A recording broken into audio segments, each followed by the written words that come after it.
Halo majikan, kongsi kita balik lagi ke TC ya. Walaupun hari ini Imlek, tapi Babu belum menyiapkan cerita-cerita yang berhubungan dengan Imlek majikan. Mohon maaf ya. Habis ini kita juga kayak buru-buru gitu, kalau lagi ribet segala macam, nyari yang sasat ada seru bungkus begitu. Jadi nggak apa-apa ya. Dimana hari ini tuh ceritanya tentang sebuah hantu yang cukup ditakuti di daerah Kalimantan. Mohon maaf kalau suara kita agak-agak habis begitu, emang lagi sakit tenggorokan, lagi radang. Nih makanya di sini kita sedia ini segede ini. Maklum udah jompo. Jadi inhalernya aja udah harus segede ini kita. Ya pokoknya walaupun hari ini ceritanya tidak berhubungan dengan Imlek ya, tapi cerita ini cukup ada twist yang ternyata bikin kita nih bener-bener kayak terluka banget mendengarnya, gengs. Ya di Kalimantan itu kan emang hal-hal mistis itu masih kental kayaknya. Apalagi di hutan pedalamannya, bukan rahasia umum lagi. Kalau kita kayak mau ngomong aja susah. Makanya zaman dulu ya, banyak tuh larangan-larangan yang sering diucapkan sama orang tua untuk kayak jangan main sendirian ke dalam hutan, atau jangan jawab kalau ada yang manggil, jangan nyamperin gitu. Cuekin aja pokoknya kalau ada hal seperti itu. Ya jangankan zaman dulu, hari gini kan di pedalaman hutan Kalimantan juga banyak cerita-ceritanya. Nah tapi kali ini narasumbernya dari Eka yang menceritakan tentang kisah ayahnya dan keluarganya, gengs. Jadi ini jauh sebelum Eka lahir. Kejadiannya itu di tahun 1985 di sebuah desa kecil di pinggiran hutan Kalimantan yang masih sangat lebat. Yang waktu itu listrik juga belum merata, jadi kebanyakan desa di sana kalau malam ya benar-benar sunyi dan gelap. Jalanannya juga masih tanah merah semuanya. Dan jarak dari rumah ke rumah ini satu sama lain cukup berjauhan ya, gengs ya. Kakek neneknya Eka itu bernama Pak Dharma dan Bu Ratna. Mereka punya 4 orang anak. Tapi anak tertua yang bernama Angga itu sudah berkeluarga dan tinggal sendiri. Menyisakan berarti ini ada anak ketiga yang bernama Darto, terus adiknya Rahmat dan Sari. By the way, bapaknya Eka sendiri yang bernama Rahmat ya. Dimana Pak Rahmat ini yang paling mengingat semua kejadian yang terjadi bahkan puluhan tahun setelahnya. Pokoknya semasa dulu nih, setiap hari kalau mereka mau berangkat ke sekolah ataupun pulang dari sekolah ke rumah, mereka bertiga ini, maksudnya Rahmat, Darto, dan Sari, itu harus melewati jalan setapak di dalam hutan. Karena itu memang jalan pintas yang tercepat menuju ke sekolahnya. Disclaimer, mohon maaf nih kalau suaranya agak nggak enak ya, agak putus-putus gitu. Udah maklumin aja, jangan protes mulu. Udah sampai susah ngomong begini juga disuruh buat video. Rahmat pokoknya waktu itu SMA, Darto SMP, dan Sarinya SD. Jadi masing-masing satu-satu ngepas ya. SMA, SMP sama SD. Tapi sekolah mereka memang berjejer tuh satu kawasan. Jadi mau pergi atau pulangnya selalu barengan. Nah, di dalam hutan itu yang sering mereka lalui ya, ada pohon beringin yang besar banget, dimana warga desa sana tuh menyebutnya pohon larangan. Sampai-sampai memang tidak ada yang berani mendebangnya ataupun dekat-dekat di sekitaran pohon itu. Macam apa ya? Pohon yang dianggap keramat mungkin. Karena menurut cerita orang tua di desa itu tuh, pohon tersebut tuh ada penunggunya. Dan dulu memang sempat dijadikan tempat penyembahan, jadi semacam sesat gitu loh orang-orang yang nyembah ke penunggu pohon. Lah Rahmat, Darto, sama Sari yang tiap hari lewat situ aja juga, mereka emang selalu melihat tuh, masih ada aja sajian yang ditaruh sama warga di sekitaran pohon itu secara diam-diam. Jadi ternyata ya memang masih ada beberapa orang yang menyembah pohon tersebut. Istilahnya mungkin udah jadi tempat pesugihan. Hingga suatu hari, Darto sama si Rahmat ini ngajak Sari untuk pergi ke pasar, ceritanya untuk beli kue wadai gitu sebutannya. Jadi itu memang kue khas sana ya, gengs ya. Mereka beli itu dalam rangka si Sari ini ceritanya lagi ulang tahun. Nah, Darto sama Rahmat sebagai kakak tertua udah nabung nih buat bisa beliin kue ke Sari itu. Walaupun bukan kue ulang tahun ya, kue wadai aja di pasar. Habisnya di keluarga mereka nih, Abah sama Uma memang nggak pernah ngerayain atau beliin makanan spesial di hari ulang tahun untuk anak-anaknya. Katanya hari ulang tahun itu bukan untuk dirayakan. Ya pokoknya karena mereka ke pasar dulu, akibatnya jadinya pulangnya lebih sore tuh menjelang maghrib. Awalnya pas di pasar itu mah dia seneng banget tuh udah dibeliin kue wadai kan. Cuma pas mau pulang si Sari ini bilang untuk muter jalan aja, jangan masuk ke lewat hutan maksudnya. Karena dia takut udah gelap kalau di dalam hutan. Ya tapi kan kalau jalannya nggak lewat hutan itu otomatis akan lebih jauh muter ya. Makanya Darto sebagai kakak tertua nih bilang, udah tenang aja kan kita bertiga nih. Cepet-cepet aja yuk makanya jalannya yuk. Ya udah akhirnya mereka tetap masuk tuh lewat hutan. Nah pas lagi mau ngelewatin daerah pohon larangan, mereka semua berhenti. Karena mereka bertiga nih ngelihat ada seorang perempuan yang lagi makanin sajian yang ada di sekitar pohon situ. Bajunya warna merah lusuh, kayak merah udah luntur gitu loh.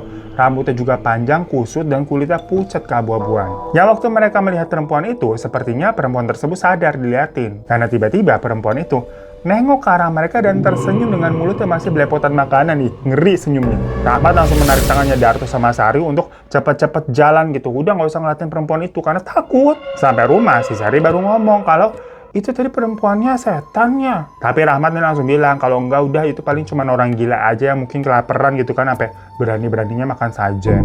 Tapi sebenarnya di dalam hati nih bagi Rahmat dia masih teringat-ingat tuh sama wajah perempuan tadi yang menurutnya serem banget dan auranya memang berbeda. Bener-bener kayak semacam ngeliat setan rasanya. Namun dari situ mereka sepakat buat tidak membahas hal itu lagi, kayak udahlah kita lupakan saja. Besoknya pas mereka mau lewat sana lagi, perempuan itu udah nggak ada. Dan sajian-sajian di bawah pohon itu terlihat juga udah diganti sama yang baru oleh warga. Tapi pas Rahmat mau lanjut jalan sama si Sari, Darto nih masih diam aja tuh menatap ke arah pohon itu. Yang mana di situ Rahmat melihat wajahnya Darto kayak kosong banget macam orang kesirap. Yang pas ditepok gitu kan sama Rahmat, si Darto baru kayak sadar kalau tadi dia habis bengong. Nah di hari itu pas pulang sekolah, Darto bilang ada kegiatan ekstra dari sekolahnya. Jadi maksudnya dia nggak bisa pulang bareng dengan Sari dan si Rahmat seperti biasa. Ya udah akhirnya Rahmat sama Sari pulang berdua aja gitu kan, dengan lari-larian karena masih takut dengan pohon larangan yang mereka lewati kemarin. Tapi sampai sore nih si Darto belum pulang-pulang. Ditungguin sampai malam masih belum pulang. Abah sama Uma tentunya khawatir ya. Dan mereka akhirnya keluar tuh nyari Darto sampai mau nyusulin ke sekolahannya tuh malam-malam. Tapi ternyata di jalan Darto ini ditemuin sedang meringkuk kayak orang menggigil di bawah pohon larangan. Ya langsung digotong lah dibawa ke rumah. Dan pas dicek tuh badannya panas banget. Dari situ Darto sakit gengs. Meskipun udah diberi obat kampung, dikompresin, dipijetin, tapi demamnya ini nggak turun sama sekali. Yang pas ditanya kenapa kamu bisa tiduran di bawah pohon larangan gitu,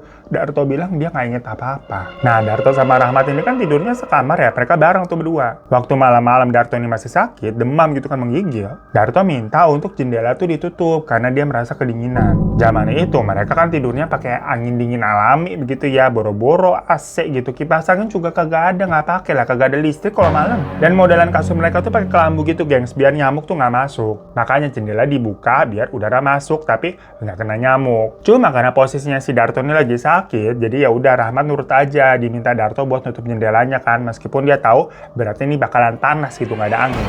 Nah waktu Darto mau nutup jendelanya, dia melihat sosok perempuan berbaju merah yang tempo hari dilihat itu lagi makan sajen, lagi berdiri tuh di luar ngeliatin ke arah kamar Rahmat sama Darto dengan senyum yang sama mengerikan. Buru-buru ya Rahmat nutup jendelanya dan lari manggil Abah sama Uma. Abah sama Uma langsung ke kamar Rahmat ngecek keluar jendela. Bener nggak tadi si Rahmat bilang katanya ada hantu di luar begitu. Pas mereka buka jendela, lah sosok perempuan itu masih ada gengs. Nggak hilang, jadi Abah sama Uma juga ngelihat kalau itu tuh sosoknya berdiri di luar sana. Astagfirullahaladzim kan, si Uma teriak kaget ya, langsung nutup jendelanya karena takut juga. Semua orang nih ngeliat gengs. Dan Abah langsung ngambil mandau. Itu tuh sejenis kayak apa ya, pedang yang emang senjata khas sana. Keluar si Abah mau nyamperin sosok itu, berani banget ya. Cuma pas Abah udah keluar, sosok itu udah hilang, kagak ada. Nah di situ si Rahmat sama Sari baru cerita kalau tempo hari mereka sama Darto ini kan melihat sosok itu memang lagi makanin sajen di bawah pohon larangan. Uma sama Abah bilang, kalau kalian melihat sosok itu lagi langsung kabur, jangan menatap matanya ya, langsung lari pokoknya, karena itu adalah hantu sanda. Manusia yang mati menjadi hantu karena ilmu hitam yang dia lakukan sendiri. Ya Rahmat sama Sari waktu dibilangin begitu tentunya langsung ketakutan lah, mereka masih kecil. Abah sama Uma juga langsung sibuk tuh datang ke tukang sanggi yang sebutannya dulu. Semacam tabib lah bisa dibilang untuk ngobatin Darto nih, yang mereka yakin ini Darto dari kemarin demam gitu segala macam penyakitnya ini karena si hantu sanda itu. Udah sempat diberi obat gitu kan, diberi jampi-jampi juga segala macam, tapi hasilnya tetap sama. Keadaannya Darto nih tak kunjung membaik juga. Malahan malamnya nih, si Rahmat mimpi sosok wanita itu tuh datang membawa Darto ke dalam hutan. Dan di situ Darto nangis-nangis ketakutan minta tolong ke Rahmat. Tapi Rahmat hanya bisa terdiam aja mematung ketakutan juga, nggak berani nolong. Dan pas Rahmat bangun, Darto nggak ada di kasurnya. Keadaan jendela juga terbuka. Yang sayup-sayup si Rahmat mendengar suara tangisan yang mirip dengan tangisan Darto tadi tuh di mimpi. Ya Rahmat langsung coba tuh ngecek keluar jendela kan. Lagi-lagi di situ dia melihat sosok perempuan berbaju merah itu lagi guys, berdiri di luar. Tapi kali ini lehernya miring gitu sampai menatapnya. Ih, kita sampai merinding takut banget. Buru-buru Rahmat kabur dari kamarnya dan menuju kamar orang tuanya untuk melaporkan hal itu. Umi sama Abah langsung kebangun kan, dan pas dicek bener aja Darto nggak ada di rumah. Abah langsung keluar dan teriak-teriak tuh manggilin Darto. Nah, si Umi nih menyuruh Rahmat untuk ikut keluar membawa lampu minyak buat nemenin Abah gitu kan, memberikan penerangan. Sementara Umi ke kamarnya Sari, takut ya Sari kenapa-napa juga. Dengan setengah ketakutan ya Rahmat yang mau nggak mau menuruti permintaannya si Umi. Dia bawa lampu minyak tuh dan keluar menemui Abah yang lagi nenteng mandau.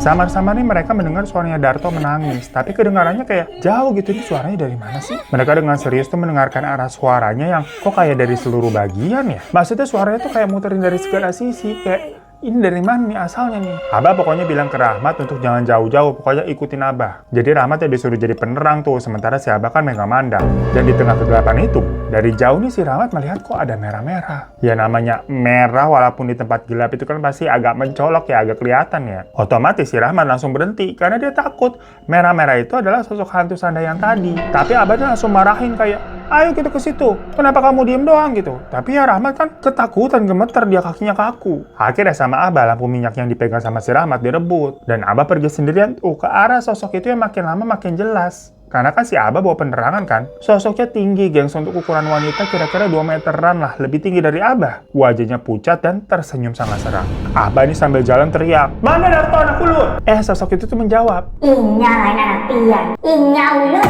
Abah kayak marah dan langsung nebas sosok itu pakai mandau, gengs. Tapi sosok tersebut langsung kayak hilang macam kayak asap. Dan gak jauh dari situ, si Abah melihat ada Darto yang sedang terkapar di tanah. Yang langsung larilah Abah. Akhirnya mereka balik tuh dengan Abah gendong Darto dan Rahmat yang megangin lampu minyak sama mandaunya Abah. Besokannya, kali ini si Abah memanggil Manang namanya. Jadi tadi kalau di awal kan namanya tukang sanggiang ya, macam kayak tabib atau ya dokter-dokter zaman dulu kali bisa dibilang ya. Nah kalau Manang ini itu lebih ke dukun yang memang ahli menarik atau mengusir roh jahat. Serta dia juga bisa menyembuhkan seseorang yang memang terkena hal-hal gaib. Jadi kalau tukang sanggiang yang nyembuhin penyakit-penyakit yang bisa dibilang medis. Manang itu sendiri namanya Pak Jaya. Saat melihat si Darto, Pak Jaya ini nggak langsung kayak mau ngobatin. Dia justru bertanya, apakah anak ini pernah berbuat sesuatu di pohon larangan? Rahmat sama Sari terdiam, kayak maksudnya gimana? Ya tiap hari kan mereka lewat pohon itu memang, karena memang itu adalah jalur menuju ke sekolah. Dan sebelum kejadian ini, mereka bertiga memang sempat melihat hantu perempuan itu lagi makan sajen. Terus besoknya si Darto ditemukan pingsan di bawah pohon larangan itu kan. Nah Pak Jaya ini bilang, sosoknya ini soalnya sepertinya baru, bukan makhluk daerah sini. Sepertinya dia memang sengaja dipanggil untuk mengambil Darto. Dibilangnya begitu, gengs. Dan waktu mendengar itu, mukanya Abah sama Uma langsung menegang. Rama sama Sari langsung disuruh nunggu di luar gitu kan. Sementara nih yang pada tua-tua tuh langsung berbicara di dalam di kamar Darto. Setelah selesai, Rama sama Sari dibilangin sama Pak Jaya untuk kalian harus selalu bersama ya, jangan ada yang terpisah-pisah. Dan jangan biarkan Darto sendirian. Karena malam-malam selanjutnya, sosok tersebut pasti akan kembali datang. Pesannya begitu. Dan di hari itu juga, Uma nih sempat pergi. Balik-baliknya udah sore dengan membawa Kak Angga tuh, kakak tertua mereka. Jadi ternyata Angga dipanggil untuk ikut jagain Darto. Perkara si Abah sama Pak Jaya itu bilang akan 2 hari pergi. Sementara si Darto ini posisinya kayak udah orang sakit banget gitu. Badannya lemes, bibirnya pucat, bicaranya serak. Seakan-akan gak ada energi gitu, energinya kesirep. Kayak kita juga lemas begitu nih, bibir kita pucat kayak orang sakit begitu. Suaranya putus-putus ya. Makanya kita ngiripin lagi deh. Ini produk Thailand guys, kemarin kita beli di Thailand. Makanya inhaler lokal kagak ada yang mau masuk ini. Main kita endorse nih, nyium-nyium gitu kan, daripada kita pakai produk-produk dari luar, mendingan produk-produk dari Indonesia. Bisa aja ya. Ada aja gitu intermezzonya, heran kita. Jadi pokoknya ternyata ya makhluk itu katanya memang mau mengambil si Darto dengan menyerap energinya yang makin lama ya. Energi Darto ini makin hari makin habis gitu kan, sampai nanti akhirnya Darto bisa meninggal kalau nggak diselamatin. Makanya tugasnya si Rahmat dan keluarga ini adalah menjaga Darto supaya tidak didekati lagi oleh sosok tersebut. Sementara Abah sama si Pak Jaya pergi untuk mencari sesuatu yang Rahmat sendiri awalnya nggak tahu karena nggak dikasih tahu juga. Pokoknya cuma dibilangin Abah pergi ikut Pak Jaya ya 2 hari. Kamu jaga Darto di rumah gitu. Ya makanya mungkin menurut Umi agar Darto ini benar-benar bisa aman ya, si Umi manggil Angga juga supaya ada laki-laki dewasa lah yang jagain. Menjelang malam nih tentunya si Rahmat udah mulai ketakutan. Karena kan tadi Pak Jaya bilang, sosok tersebut setelah ini pasti akan datang lagi. Lah berarti bakal datang dong. Semua orang langsung begadang untuk menjaga Darto. Dan si Rahmat ini kan tidurnya berdua tuh di kamar sama si Darto. Dia nggak bisa tidur gitu kan, begadang. Hening banget, gak ada suara apapun. Sampai tiba-tiba si Darto ngomong ke Rahmat, dia manggil aku lagi, dia sudah datang, katanya gitu. Kita langsung merinding, jangan datang dong, jangan datang ke sini, ke sana aja udah. Kita lagi sakit gini kagak bisa bersuara pakai datang. Kagak usah datang ya, jangan datang, kagak ada undang. Dah, repot begini kan, mana kita mau jam 12 malam nih udah mau imlekan. Berasa kok kali kita yang mau imlekan. Ya udah lanjut aja lah, cepet-cepet lah ya. Belum sempat si Rahmat nanya maksudnya apa gitu kan tadi dibilang sama si Darto. Posisinya kan itu di kamar ada 2 kasur dengan 2 kelambu tuh. Dimana Rahmat ya bisa melihat Darto dari dalam kelambunya. Tapi gimana sih namanya kelambu kan kayak kehalang gitu ya, namanya putih jaring-jaring gitu. Nah dari posisinya si Rahmat dia bisa melihat si Darto yang lagi tiduran nyamping ke arah dirinya gitu kan, sambil bilang kayak dia memanggilku lagi. Terus tahu-tahu ada tangan dari belakangnya si Darto beserta kepala yang nongol dari balik kepala si Darto. Jadi kayak dari belakangnya Darto gitu, kayak diklonin. Sosok perempuan itu lagi. Ya Rahmat langsung teriak lagi manggil keluarganya. Yang pas keluarganya masuk nih, Darto udah kayak kejang-kejang di kasurnya. Sepintas Rahmat kira nih Darto bakal meninggal nih. Tapi sama semuanya dipegangin gitu kan, sampai akhirnya si Darto terdiam dan pas dicek nafasnya sama nadinya masih ada. Cuma posisinya si Darto kayak langsung diem aja dan tatapannya kosong. Ya Rahmat langsung ditanyakan apa yang terjadi tadi. Rahmat cerita kalau sosok itu tadi juga tiba-tiba muncul tuh di belakangnya si Darto. Pokoknya di situ kondisinya Darto udah bener nggak bisa diajak komunikasi lagi, udah diem aja blas. Dikasih minum atau makan juga kagak bisa. Yang mana akhirnya bisa dilakukan sama keluarga ya udah nunggu Pak Jaya sama Abah datang aja. Seharian itu si Darto berbelas diem, geng. Rahmat sama Sari juga paginya itu udah nggak sekolah. Mereka disuruh untuk di rumah aja, nggak boleh kemana-mana kan, dibilang nggak boleh terpisah. Tapi Rahmat melihat Darto seperti itu, pastinya rasanya sedih banget ya. Bener-bener kayak apa ya? Orang mati ya bisa diem doang. Hingga malam harinya tuh semua keluarga berjaga lagi. Yang kali ini Darto ditempatinya di ruang tengah, gengs. Dengan maksud biar bener-bener dikelilingi sama keluarganya. Takut kecolongan lagi kayak kemarin malam bisa-bisa lewat Darto nih kalau diambil sosok itu. Bener aja bisa sekitar jam 2 pagi, tahu-tahu si Darto yang tadinya cuma diem aja seharian gitu kan tiduran, bangun dan berjalan mau menuju ke pintu gitu kayak mau keluar rumah. Ya tentunya langsung ditahan sama semua orang. Tapi Darto berontak dan dia teriak kayak, "Indang! Indang!" Rahmat di situ bingung kan, Darto manggil siapa? Sementara Angga sama Uma kayak lihat-lihatan semacam mengetahui sesuatu. Mereka sekuat tenaganya megangin Darto yang terus-terusan teriak-teriak tuh sampai akhirnya Darto terdiam. Semua pintu-pintu sama jendelanya udah dikunci-kunci itu memang dari suara menjelang maghrib, di mana orang di dalam rumah itu nggak ada yang boleh keluar. Tiba-tiba ada suara gebrakan dari luar pintu, guys. Jadi kayak ada seseorang yang mau masuk ke dalam. Dan Darto seketika memberontak kayak minta keluar juga. Tadi kan udah tenang nih, pas ada gebrakan itu Toto si Darto ikut memberontak. Dan dari jendela, si Rahmat dengan jelas melihat sosok perempuan itu berjalan, gengs. Tapi jalannya halus banget. Jadi badannya menghadap ke jendela nih. Tapi kayak jalan ke samping gitu loh. Gitu. Kita merinding nggak mau bayangin.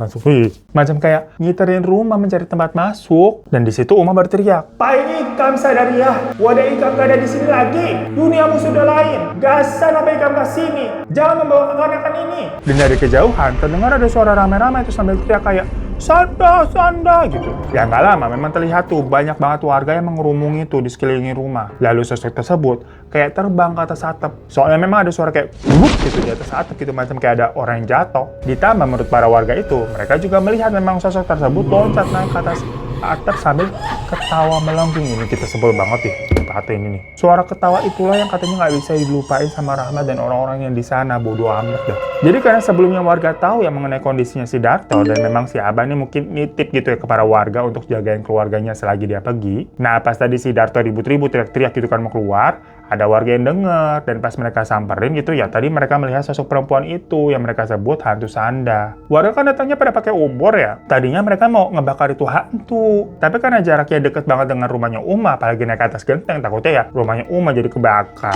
Dan habis loncat ke genteng katanya sosok itu terbang lagi gitu, udah hilang. Ya cuma malam itu si Darto ini berhasil terhindar dari sosok tersebut. Namun keadaannya balik lagi, gengs. Maksudnya diem aja bengong gitu kayak sebelumnya. Sampai siang harinya tuh sekitar jam 2-an, Abah sama Pak Jaya akhirnya pulang. Mereka bilang sudah ke kuburannya Sadariyah tapi gagal. Ya Rahmat mikir kan, Sadariyah siapa? Nama tersebut kan memang semalam juga disebutkan ya sama Uma ya pas ngusir sosok itu. Apa sosok itu namanya Sadariyah dan kenapa gagal? Di situ Rahmat baru dijelasin dan mengetahui kalau iya benar sosok perempuan tersebut itu diduga bernama Sadariyah dan itu adalah ibunya Darto.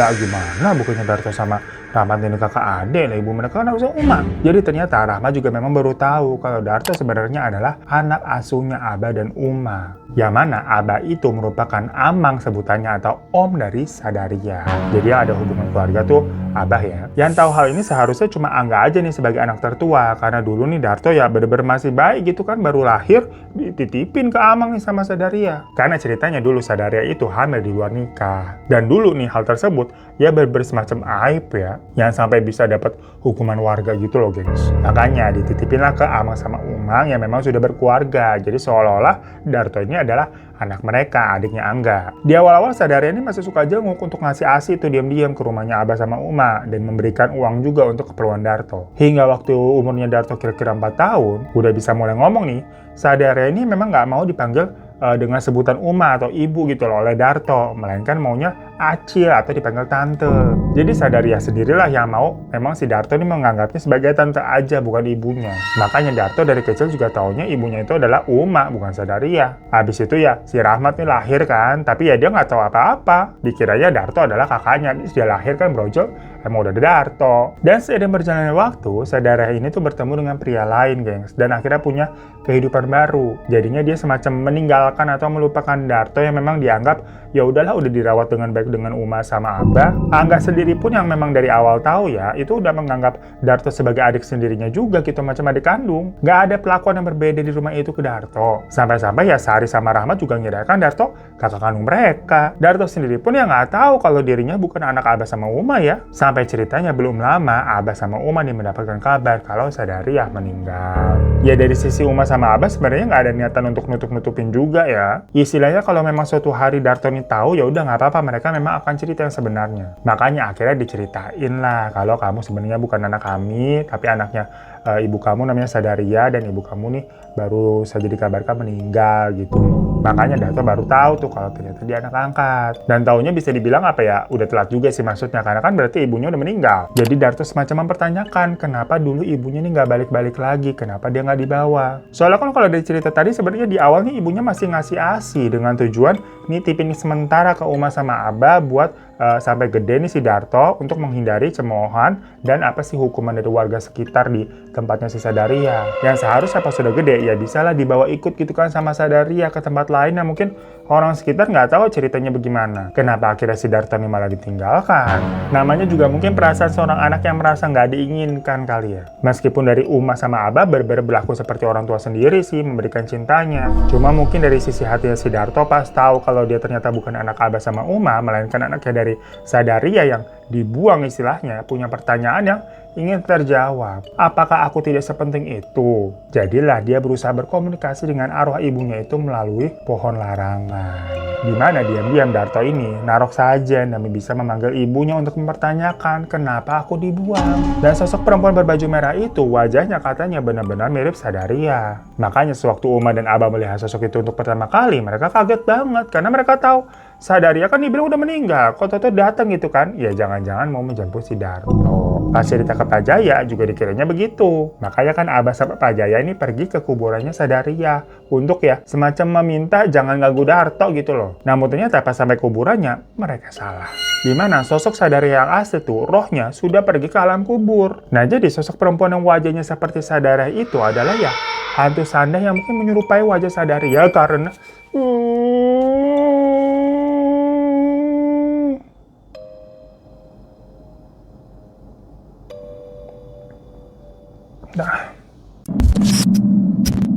katanya kagak boleh disebut namanya, geng. Saya udah mulai sekarang kita ngomongnya Sansan aja, hantu Sansan begitu ya, bodoh ah. Takut kita sama kalian tinggal nonton, kita yang diganggu habisnya.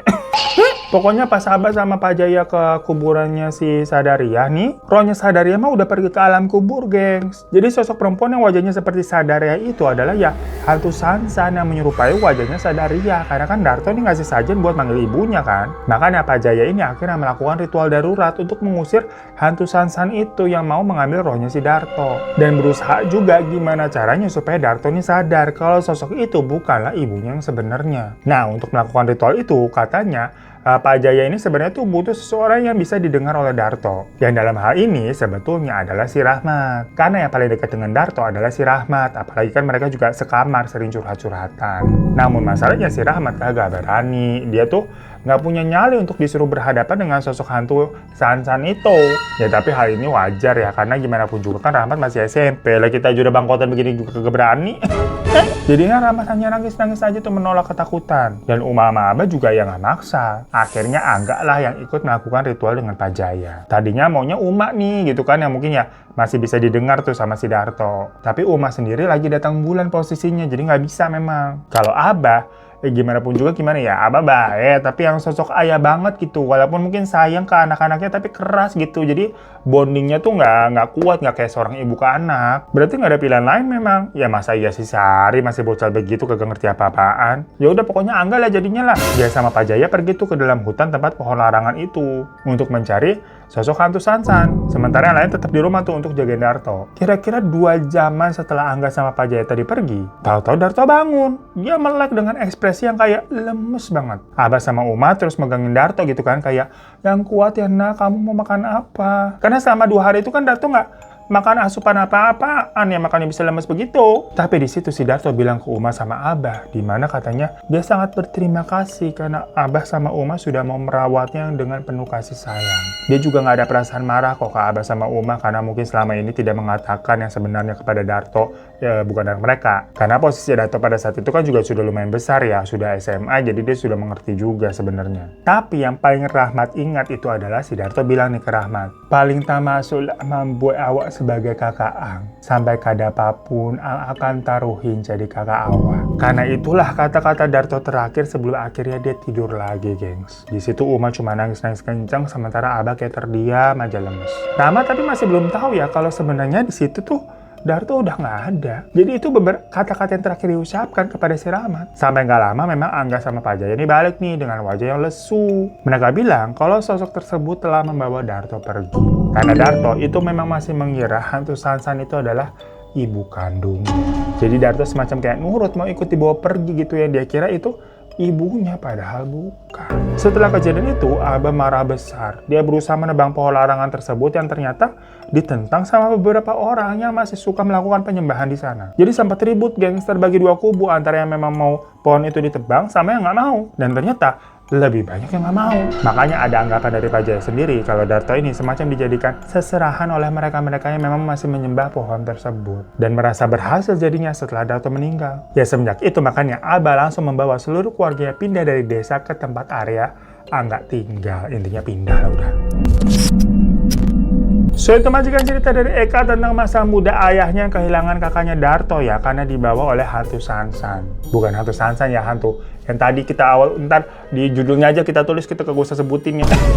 Hantu San-San tersebut sendiri emang terkenal katanya di wilayah sana, gengs. Apalagi banyak orang yang waktu itu kan masih melakukan hal-hal sesat ya, dan meninggal karena ilmu hitam yang mereka anut sendiri juga. Ya mungkin ada yang nggak berhasil dapat tumbal, atau ada yang nggak kuat dengan kekuatan yang diberikan, ada yang jadi gila terus mati, macam-macam. Dimana mereka ini jadinya semacam apa ya, haus akan jiwa-jiwa manusia. Dan saat itu Darto ini memang menjadi sasaran empuk, gengs, karena dia sendiri yang memanggil sosok tersebut yang dia kira adalah ibunya, dengan maksud yang mempertanyakan mengapa dirinya tidak diinginkan. Ditambah Darto juga melakukannya di pohon larangan yang menjadi tempat orang-orang tersebut menyembah hal-hal kayak begitu kan, dan mati karena hal-hal itu pula. Jadi hantu-hantu sana di pohon itu ya katanya banyak banget, gengs, karena kan dari terdahulu ya pohon itu udah dari zaman kapan jadi tempat penyembahan. Cuma mirisnya sampai akhir hayatnya pun sebenarnya Darto nih nggak bersama-sama dengan ibunya juga ya. Jadi lo udah dibuang sama Sadaria, ujung-ujungnya dia malah ikut dengan hantu sana. Ya setelah itu sebenarnya maksudnya di alam lain sana nggak ada yang tahu juga nasib dari Darto bagaimana ya. Yang jelas ya kejadian ini tentunya nggak akan bisa dilupakan oleh Pak Rahmat, ayahnya Eka tuh yang membagikan cerita ini sih Eka. Makanya terima kasih ya Eka untuk ceritanya ya. Terima kasih majikan juga udah setia nontonin ya. Mohon maklumnya untuk hari ini ya, suara putus-putus, terus kita sensor-sensor begitu udah kagak kuat lah, babu lagi sakit juga. Ntar aja pas bulan puasa kita gasin TC-nya ya. Kalau puasa kan kita berani pada dikurung-kurung gitu kan. Biasa kita kalau puasa mah nyucer aja udah, kita mulutnya mau jam berapa mau sahur kita jabanin dah. Kagak ada gangguan kalau bulan puasa, habisnya enak. Ini menjelang mau bulan puasa ini belum pada dikurung nih, udah jadi udahan dulu ah. Sampai jumpa lagi, makanya ketemu di video-video selanjutnya. Assalamualaikum ya. Assalamualaikum warahmatullahi wabarakatuh. Dadah. Janganlah takut, ceritakan padaku,